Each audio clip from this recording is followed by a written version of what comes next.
নামে দেবো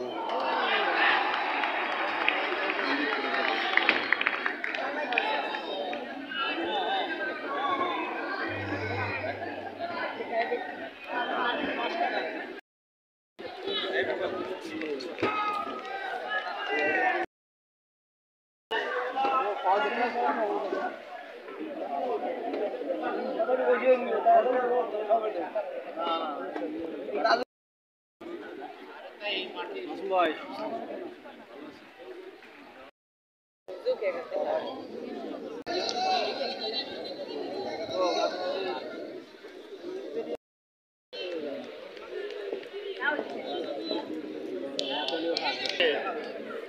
বাকের এ বাকের আমাকে একটু বসা দাও।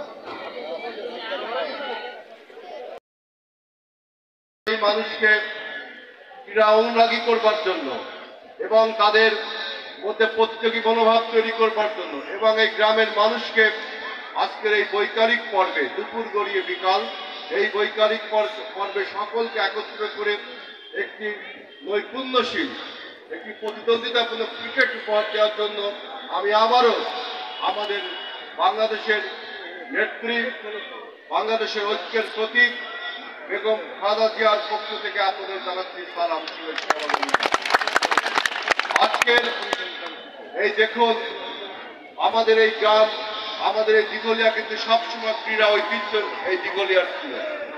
আমরা জানি যে খুলনা প্রথম বিভাগ ফুটবল লিগে দিঘলিয়ার থেকে দিঘলিয়া YMA বলে একটি ক্লাব ছিল যারা ফুটবল খেলতো এবং খালেক স্মৃতি বলে চন্দনী মহল থেকে একটি ক্লাব ছিল যারা ক্রিকেট খেলতো। অর্থাৎ এই দিঘলিয়ায় অনেক অ্যাথলেট রয়েছে, বিশেষ করে জহুর ভাই এবং মিল্ডারের নাম অনেকেই জানেন, যারা জ্যাভলিন ছুটতেন এবং 200 মিটার দৌড়ে আপনার জাতীয় পর্যায়ে প্রতিদ্বন্দ্বিতা করেছে। এরকম একটা ক্রীড়া ঐতিহ্যপূর্ণ এলাকা হলো আমাদের এই দিঘলিয়া। এই দিঘলিয়ার মানুষ এত সুন্দর একটা ক্রিকেট শুধু আজকে না, আমি এর আগে 6 ক্রিকেটে দিঘলিয়ায় দেখেছি, 12 ওভারের ক্রিকেট দেখেছি, ফুটবল দেখেছি। গত 5ই আগস্টের বিপ্লবের পরে এই দিঘলিয়ায় অনেক খেলাধুলার আয়োজন করা হয়েছে। এজন্য আমি আমাদের দলের ভারপ্রাপ্ত চেয়ারম্যান তিনি এই ফ্যাসিবাদ বিরোধী আন্দোলনের নেতৃত্ব দিয়েছেন তারেক রহমানের পক্ষ থেকে আপনাদের জানাচ্ছি সালাম শুভেচ্ছা এবং অভিনন্দন।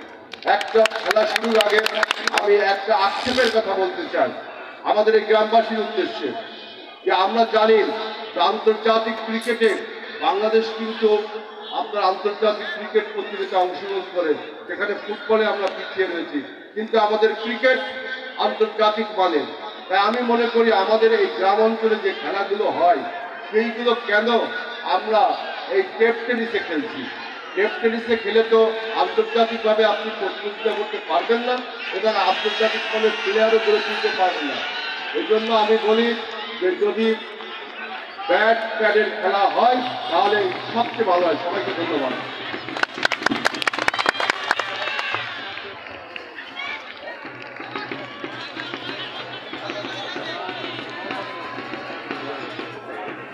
দ্বিতীয় ইনিংসের প্রথম বলেই লং লেগ অঞ্চলে খেলে দিয়ে একটি রান ওই সাকিবের ব্যাট থেকে